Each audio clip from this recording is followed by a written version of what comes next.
প্রেম শেষ আর চাই না, কেন এ কথা বললেন অভিনেত্রী মিথিলা। সম্প্রতি এপার বাংলার বাজি ওয়েব সিরিজের মাধ্যমে আলোচনায় জায়গা করে নিয়েছেন দুই বাংলার জনপ্রিয় অভিনেত্রী রাফিয়াত রশিদ মিথিলা। সিরিজটিতে অভিনেত্রীর সাবেক স্বামী অভিনেতা ও সঙ্গীতশিল্পী তাহসানের উপস্থিতি নিয়েও আলোচনা তুঙ্গে। একই সিরিজে দুই তারকার অভিনয় যখন আলোচনায়, আর সেই সময়ই প্রকাশ্যে এলো একটি রহস্য।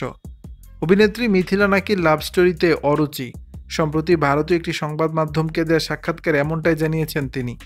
একসময় ঢাকায় সবিজে প্রেমের দৃশ্যে দেখা গেছে তাকে। তাহলে এখন কি ভেবে চিন্তেই সেই লাভ স্টোরি এড়িয়ে যাচ্ছেন এই অভিনেত্রী?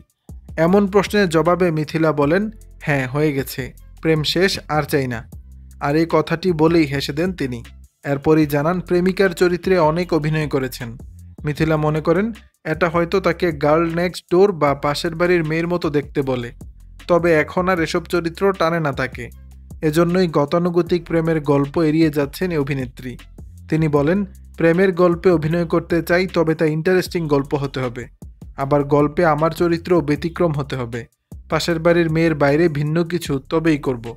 সম্প্রতি একটি ওটিটি প্ল্যাটফর্মে বাজি সিরিজ মুক্তি পেয়েছে। এতে তাহসানের সঙ্গে দেখা গেছে মিথিলাকে। এ ব্যাপারে তিনি বলেন, একসঙ্গে একটা লম্বা সফর পার করেছি। আমাদের একসঙ্গে দেখে অভ্যাস হয়ে গেছে মানুষের। আমরা একসঙ্গে এতই কাজ করেছি, আবার যখন অনস্ক্রিনে ব্যাক করেছি, আমার মনে হয় এ কারণেই এতটা এক্সাইটেড মানুষ। দর্শক, বিষয়টি নিয়ে আপনাদের মতামত জানাবেন নিচের কমেন্ট বক্সে।